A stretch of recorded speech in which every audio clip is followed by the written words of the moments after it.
Welcome to Figuring Out Homestead Life with Ginny and Allison.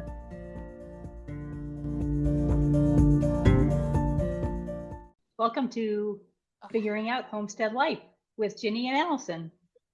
Hello. Hi, Ginny. How are you? Good. I'm good. How are you today? Good. Hot. Yeah, definitely hot. Yes. It's supposed to rain here later. It's threatening thunderstorms now. Is it supposed to cool down after the rain for you guys? I hope so. Yeah. I think tomorrow Yes. our last hot day. It's 90 today, and it's also very humid, as you can tell by my curly cues on my hair. Yeah. But then next week we're like back to fall. So Nice. yeah. Nice. Resume the fall activities. Yes. Yeah. It says it's only 82 here, but I was working in the education space. And it was hot in there, so Yeah. maybe that's why. Right. Just feels. Yeah, I feel bad for my chicken. Brought them out some frozen watermelon because they were looking really hot, and then I was trying to spray the other ones down like on the little mist setting on my on the hose. Yeah.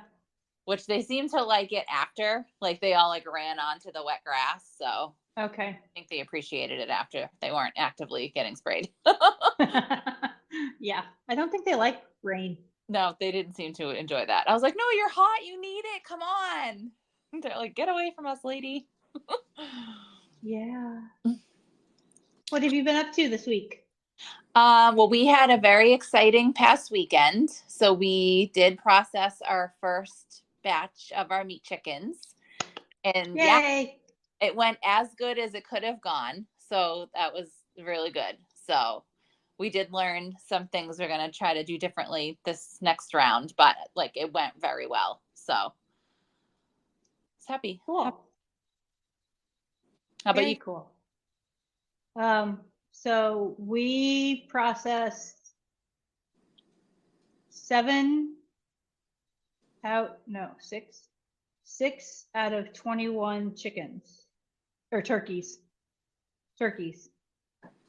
and decided that so this is like the third or fourth year that we've done turkeys. Mm-hmm. And we've decided that our time would be best spent doing other things.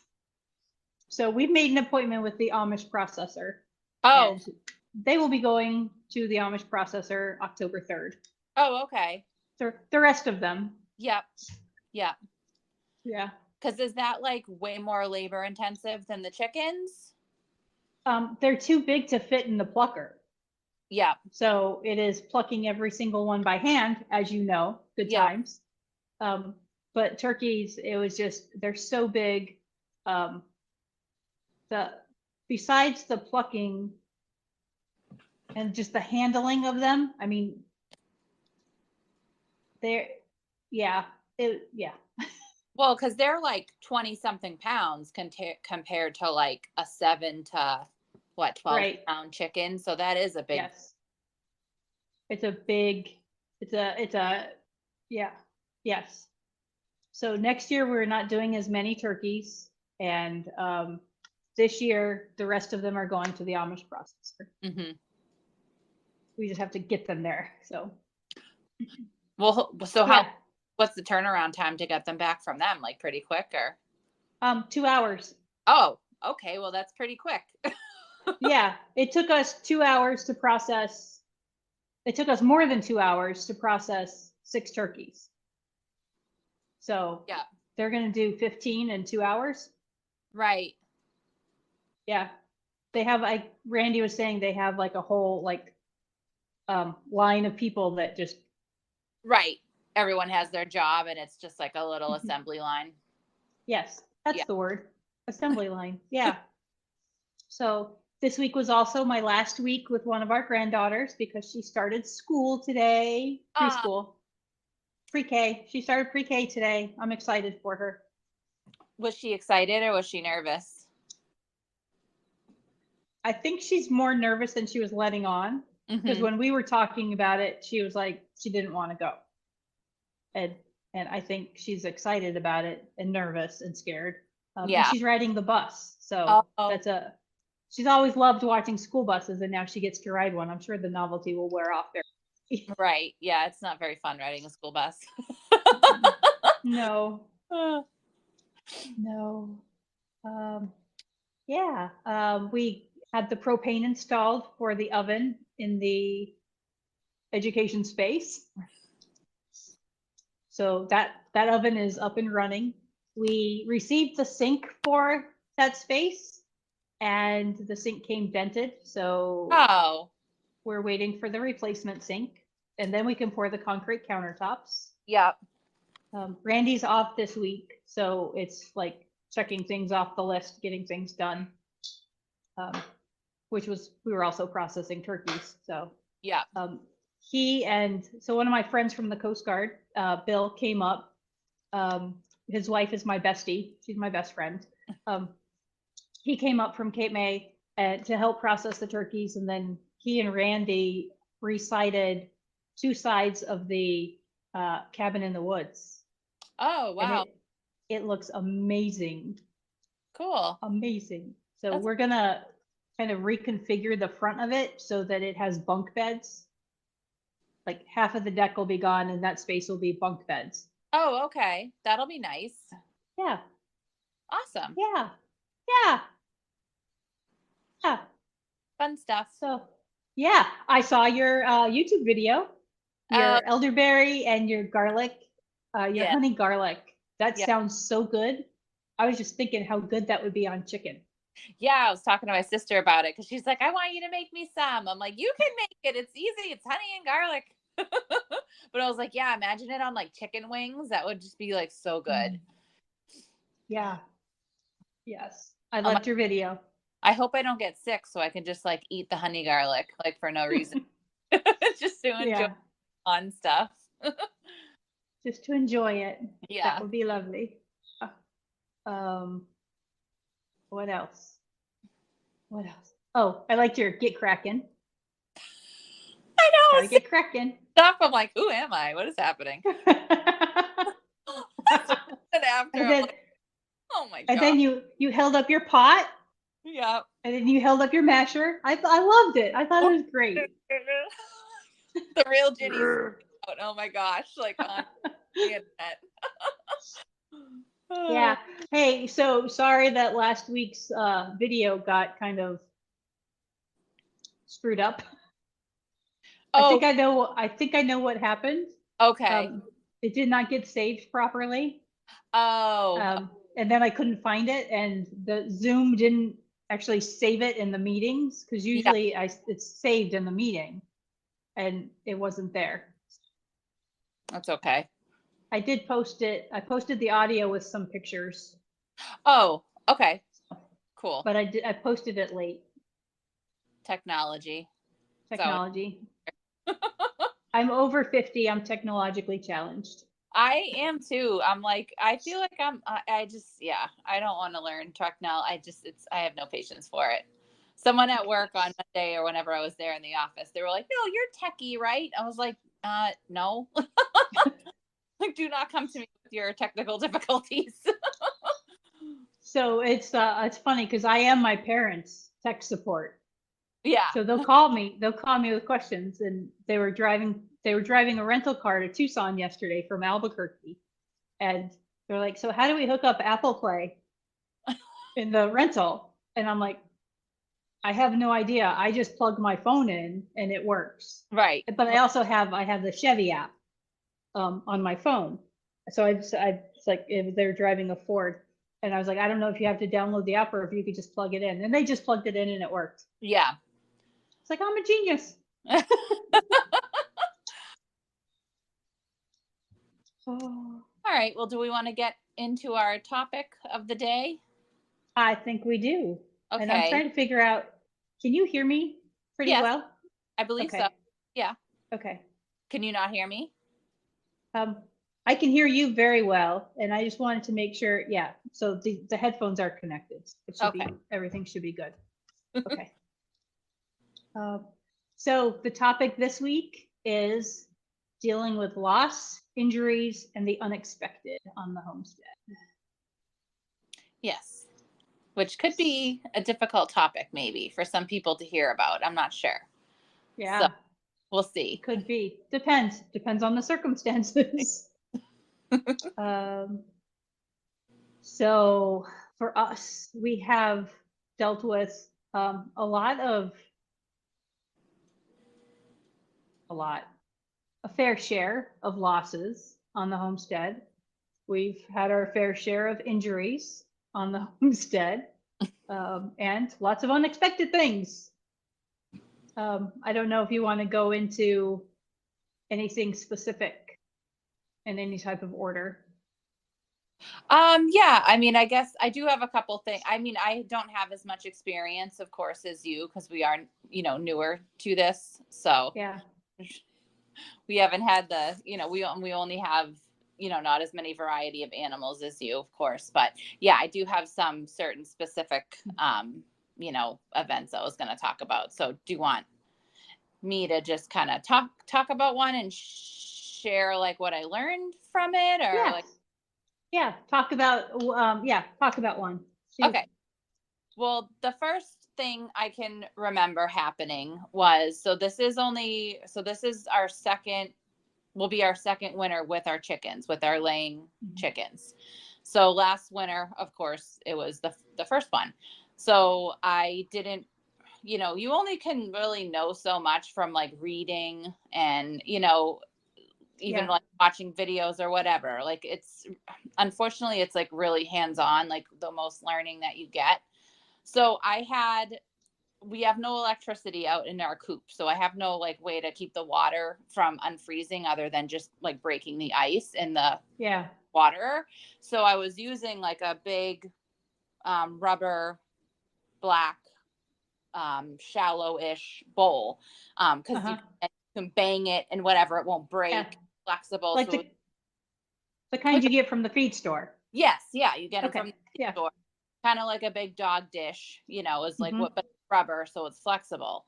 Yep. So, and I got that because that's what I read on a chicken forum, because you can break it, you won't shatter it by like kicking it with your boot or whatever to get the ice Yeah. out. The black will help absorb the sun to like not let it freeze as quick as like another type of material, whatever. So that's what I was using. Now I Yeah. have a rooster with really long wattles. It never really Yeah. occurred to me because of the shape of the bowl that his wattles would be Yeah. dunking into the water. So that happened and they froze on his face. And I was like, wait, what's going on? Because I went out there and they were all thick and crazy, and he was shaking his head all wild because obviously I'm sure it was extremely Yeah. painful and uncomfortable. And I felt so awful, and he must have been in so much pain that I picked him up and just held him and like melted them in my hands. And I was like, oh my gosh, I can't use this water thing anymore. Obviously, like I just caused all this harm to this poor animal that is relying on me to take care of it. But I just, I didn't know. And I didn't know until that happened, unfortunately. So that was like the first like real like injury or, anything that happened. And I remember being really upset. I think I was like crying. I was like, they rely on me and I caught, and Luke was like, well, you didn't know, Ginny, you didn't do it on purpose, and this is Right. how you learn. Now you know not to do that. And I'm like, right. But it was at their expense that I learned. And I remember feeling like really bad about that, but Yeah. I mean, how else would I have known, I went by what someone suggested. I didn't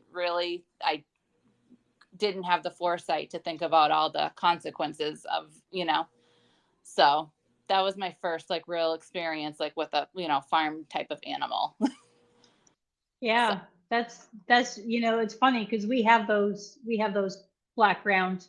We have some smaller ones that we use for feed, and then we have the larger ones that are actually out with the turkeys right now for water for them. And I've never thought about that. So right. you just taught me something. It's like our winters are not necessarily as bad as New Hampshire's, but we still get winter here. It still gets pretty cold and snowy and below freezing. So I didn't even think about that. So that's thank you for that. See, you just taught me something. There's a lesson for us all. Yes. So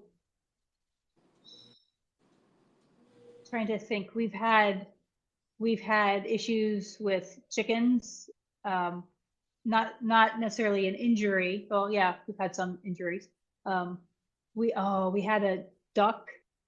Our son brought his dog up, and I was holding the duck, and the dog jumped up and grabbed the duck by the neck, Oh. And tore the skin, and that was extremely frightening. And I ended up bandaging it and spraying it and wrapping it, and that duck lived until he was taken by a predator. Mm. So he healed and everything, and he was doing really well, and then a predator got him. So yeah, it's and I'm probably gonna sound maybe a little bit more cold and callous because I have dealt with animal loss on the farm fairly. Not, I mean, it's not something that happens every month or even every year, but it happens. Mm-hmm. And it sucks. And I can tell you that there have been days where I have bawled my eyes out. I'm in the barn helping an animal, bawling my eyes out, sobbing hysterically, Mm-hmm. especially with the goats. So I had Carl get his horns stuck. We used one of the cube tainers, the big 275 gallon cube tainers with the metal. We took the plastic out and we were using that as a hay feeder. Yeah. Carl got his horn stuck. I went out to feed him one morning and he was lifeless and like just hanging like he was his horn was his head was stuck. And I thought he was dead. And like screaming and frantic, and I ran upstairs and I grabbed the little saw. It's some type of special saw. Yeah. And I'm sawing it, and I'm calling Randy, and I'm screaming, and I'm crying, and snot is coming out of my nose. And Carl fortunately is still alive today. Yeah. And then we had when we lost Macy during kidding season. She got pregnant when she wasn't supposed to because the boy goats got in with the girl goats, and she got pregnant. And she had been pregnant the year before, and the vet said, you really don't want her to get pregnant again. So, and then we didn't intentionally breed her. The boys got in, and she got pregnant, and she died during kidding. Oh, yeah. And that was another one where I was sobbing and crying, and we were trying to pull the kid out to save the kid, and the kid didn't survive either. And it's like I hated myself because it's like, this is my fault. It's my fault the boys got in here. Right. Is it my fault? I don't know. I can blame myself all I want to. Mm-hmm. So it's hard. It's hard. And your chicken survived. Your rooster survived. Oh yeah. Yeah. Yeah. Yeah. His waddles were a little shorter after. Yeah. But no, it's just like it's a lot of responsibility that you take on because they're living things, and they're relying on you to keep them safe, keep them fed, all that, and it's just it's a lot of responsibility. And I feel like sometimes there's like, well, especially whatever with certain crowds, there's like a preconceived notion that like farmers or people that eat meat, like they don't care about animals and all this. And it's like, no, like we work with these animals every single day. Like even the ones that we are going to eat, it's like we care for them every day and we keep them safe and all that. It's like, I feel like arguably that we care more. Yeah. They're physically them all the time. I agree. I think we do care more. And it's, they say blood, sweat, and tears. I mean, there's a lot of tears in farming. Right. There's also a lot of swearing too. Yeah, a little bit of swearing. Yeah. Yeah, a lot of tears. It's not, I don't think anybody who cares about animals or raises animals can not have feelings for their animals that they're caring for. So Mm-hmm. Yeah, I mean, you, so past season, I also incubated chicks for the first time. mhm, I thought that would be like a cool thing to do. And, one of the chicks didn't hatch correctly. Like it was never right. Like something was wrong. Like the yeah, hatch didn't go well. There was all this like liquid seeping out of the shell, which there shouldn't have yeah, been. That should have all been absorbed. So something was wrong, like from the get go. Like it didn't form right. And I mhm, did have to end up euthanizing that chick, and it was less than a day old. It wasn't even 24 hours old, but it was, it was still sad. I felt bad for it, but I ultimately yeah, I'm like, well, I don't want it to just suffer needlessly either. So I'm gonna do, it was hard yeah, to do it, but it was the better thing to do for the animal. yeah, yeah. I know exactly what you're saying.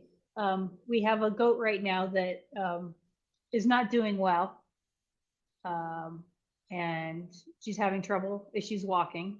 Mm, And I've talked to a couple people and some goat people, and they're like, "Yeah, you should probably put her down." And I'm not there yet. It's and it's like I don't want her to suffer because I look at her, I go out there and like moving the cows, and I look over and it looks like she's smiling at me, and it's like she looks so happy. It's like I can't do that to her. right. So um, we'll see. Yeah, that's like a very, because I used to work, I was a vet tech for, I don't know, 5, 6 Mhm. years or something. And Yeah, that would be, a huge thing that clients would ask, well, how do I know? How do I know when it's time to actually euthanize them? And that's like the hardest question, I feel like, yeah, as a pet owner, as a like any type of animal. It's just yeah. because I had a cat that had leukemia, and I kept her alive way longer than I should have, and I was Oh, doing it just for myself, and it wasn't for her. It's just like it's such a hard, that's like the hardest thing to have to mm-hmm. have to choose. It's Yeah, yeah. yes, yep. Um, there's also a saying, and I hate to say this saying because somebody said it to me after one of our goats died. Um, and they said, well, it was at a cooperative extension meeting with a bunch of other farmers, Mm-hmm. and and she said, well, if you have livestock, you have dead stock. And Right. it's like, it doesn't make it any easier. Right. You know, we are all living beings, and in the long run, we all have a time when our number's up. Mm-hmm. Um, it's hard. I mean, with pets, with dogs, with cats, dogs, cats, domestic animals, farm animals. I think it's just a very difficult thing. Yeah, I mean, all we can really do, I feel like, is just do our best in whatever that capacity is for you as an Hmm. individual to do the best for them while we have them. And like, there's what more can you do? Hmm. So, yeah. Love them, care for them, treat them kindly with respect, and only swear Hmm. at them when they really make you angry. Yeah, there's no G-rated farming. Oh, yep, yep. Um, let's see. There was one time we had, I think, like 24 pullets. They were chickens that we were raising for laying hens, and we had bought a fresh batch of chicks in the spring, and they were probably 3.5 months old, so they're getting close to be put with the rest of the flock. And a weasel came in and killed them all, Mm. and they just like they were on their roost, and then that afternoon I walked in and they were alive in the morning. I walked in the afternoon and they were like all stacked up right on their roost. Oh, wow. So So it was this was like, your day. Yeah, yeah, weird. that's awful. But whatever killed them, and we think it was a weasel, whatever killed them for sport. Hmm. Yeah. Yeah. Nature is not always kind. No, Yeah. Luckily, no. we haven't had any predator issues. Knock on wood. We haven't had any issue with. We've seen. I think it was a fisher cat. Um, Oh, yeah. and we did shoot at it with the pellet with the pellet gun. I don't think we got it, but it never came back. So either we did get it and we didn't know, Mhm. or we scared it sufficiently enough so that it decided not to come back. Between that and the dogs, um, but luckily, I know it's only a matter of time though, because I do free range the chickens. So Mhm. yeah, Yeah, you guys probably have fox up there too. we do. I've seen them on the game cam, and I've seen Okay. coyote. We definitely have bears, Coyotes. hawks, owls, Yeah. weasels, raccoons, got like everything. So Yeah. um, Yep. I'm sure it's unfortunately just a matter of time. We've just been lucky so far. Yeah. Yep. Um, so another on the same topic of loss, we had to send one of our boy goats away.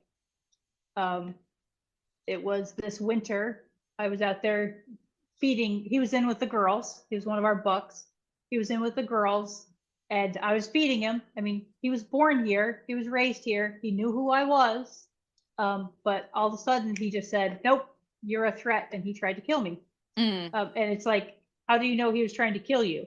I was like, well, I was in the barn with him and he wasn't stopping. Like I was holding on for dear life, holding on to his horns for dear life. yeah. Um, and was able to get out of the pen. And he's very territorial in the barn. And so he had to leave. We can't have, for, for us specifically, because we have visitors to our homestead farm, um, we can't have mean animals around. And your grandchildren, like tiny Yeah, little. and tiny little grandchildren that have no fear that will just walk into the pen. It's like, no, Mm, that could have been a very, very bad situation. right. So he even went after Randy, and then our friends Kim and Bill, um, they are the ones who took him, and Bill was standing opposite the gate, and it was Rumpelstiltskin. Rumpelstiltskin reared up like he was going to attack Bill, but Bill was on the other side of the gate. So it was, yeah. So I had an aggressive male animal issue too, not as traumatic as that because it was like, a 16th of the of the size. Yeah, they could still cause damage. Yeah. So my same rooster who I told the previous story about, who I did cry over, so I did love him very much. Because he's from, first chickens I ever had, whatever. His name was Herb. He was one of the only chickens that had a name. We unfortunately do not have him anymore because he became very, very aggressive, was attacking me, attacking my husband. I couldn't even go in the coop like without some sort of like defense device, like a broom or something to keep him away from me. And then I am almost positive because something was attacking the hens, and I'm pretty positive it was him. I found one of them kind of like in shock with a big eye injury. I had to separate her from the flock, and then there was another hen that ended up with an eye injury a couple days later. And I was like, wait, I Oh. think it might be Herb, because he has just had been getting increasingly and increasingly more and more aggressive. Mm-hmm. um, Kind of suddenly. It came on very sudden. Um, Mm-hmm. so we had to, we no longer have him. I did try to find him a home.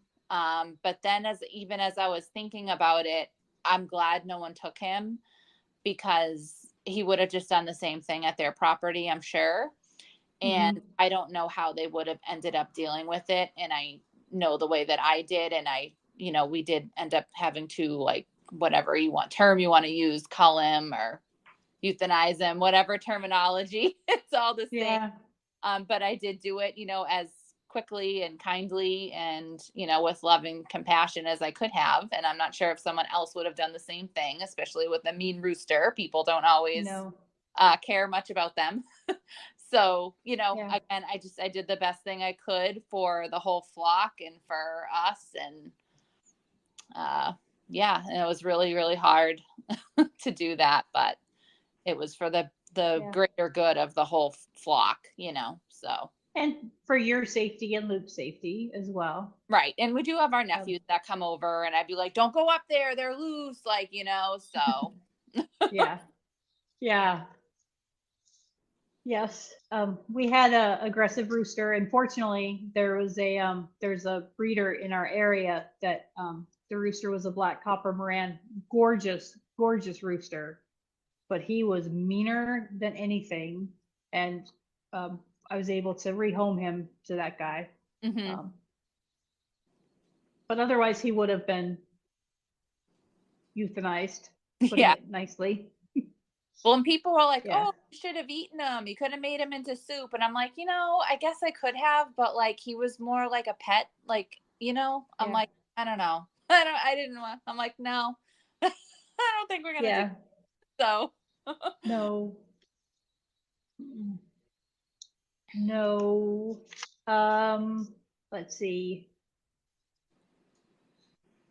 We had a pig that got pneumonia and died. That sucked. Mm. That really sucked.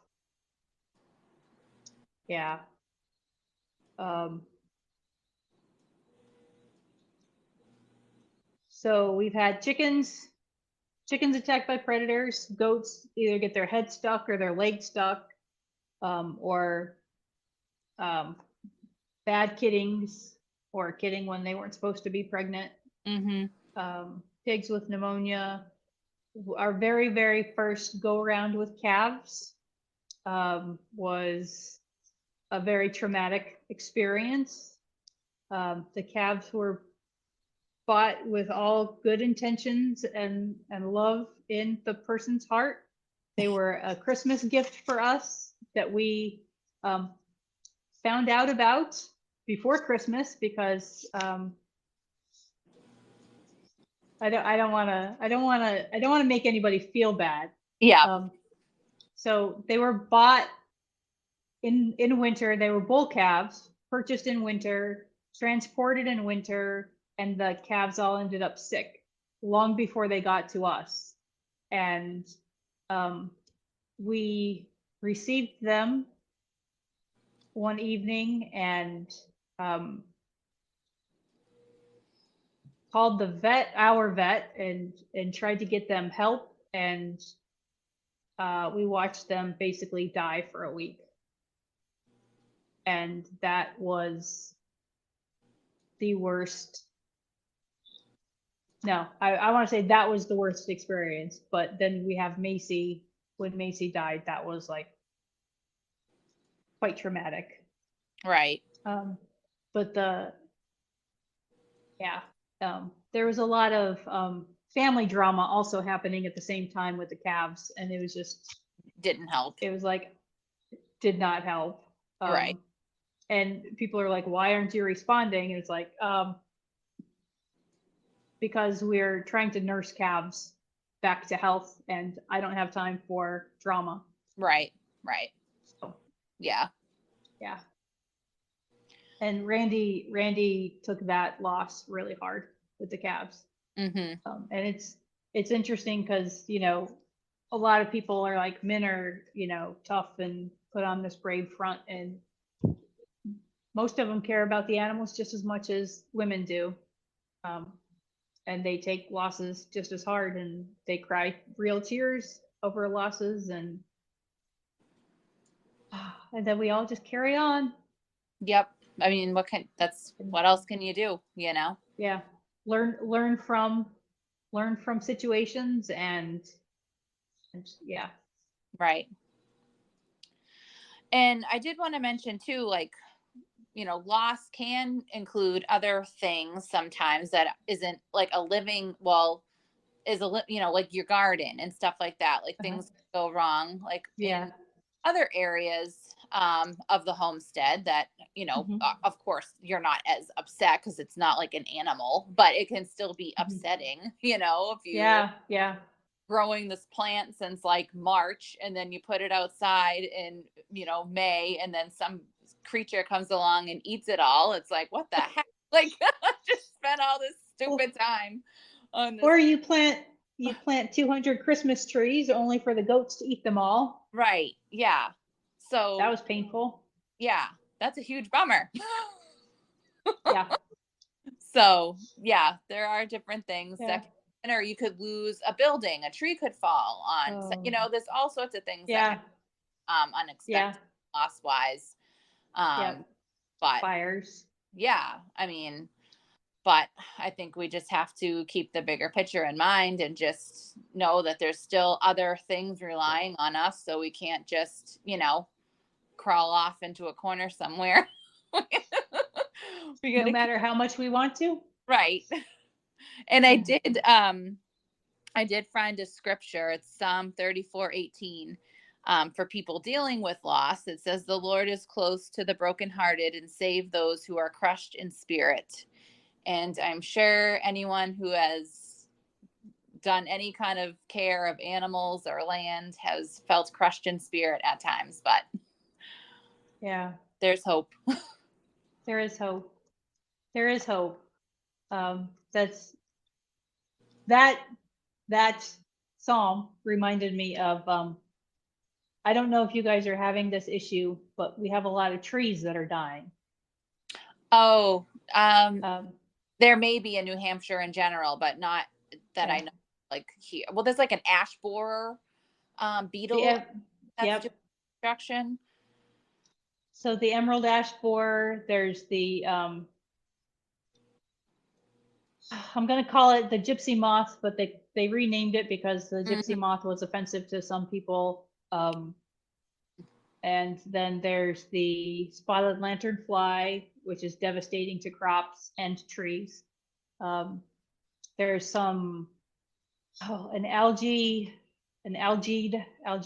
or whatever that's killing the hemlock trees. It's like we had to harvest our oh my gosh, the ash trees. We had to harvest the ash trees because of the emerald ash borer beetle was killing them. So we harvested them. Some were sold as firewood, some we've milled. Yep. But if you drive along the rivers, it's all dead trees. And I mean, that's a loss. It's devastating. Right. Yeah, because I'm sure that's impacting some other animals' habitat, and obviously, so. Yep. Yeah. Yes. All right. Sorry. Back to regularly scheduled programming. I wanted to say too, as sometimes I feel like people can see, messing up or some animal not making it or whatever as a failure. But I feel like there's really no such thing as failure per se, because all that is an opportunity for learning and for getting better. So I think if we just view failure a little differently, We have less than a minute on the video. We can keep going. I just wanted to let you know the video is going to cut out. So yeah, I mean, I think just failure, it's an opportunity to learn, to grow. It can make us stronger, and appreciate everything that we have even more. So we shouldn't be afraid of it. No. Embrace the suck. Yes. And I did hear that. Just because something is hard, it doesn't make it bad, So it's just the way that we're viewing things, I think, at times, which is easier said than done when you're in the moment. Yeah, that's for sure. That is for sure. Do you have anything else you want to add or you wanted to touch on, or? No, I really like that. What you just said. It's an opportunity to learn, to grow as a person. Yeah. All right. Good. All right. So we want to wrap it up? Sure. We have not talked about what we're talking about next week.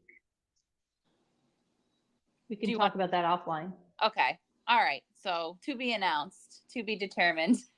But we will be Yes. back next week.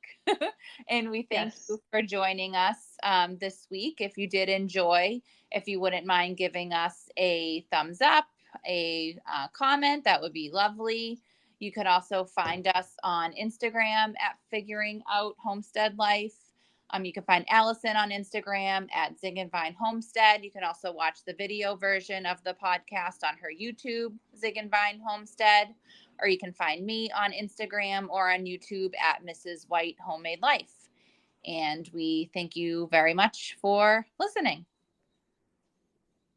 Hi. Bye.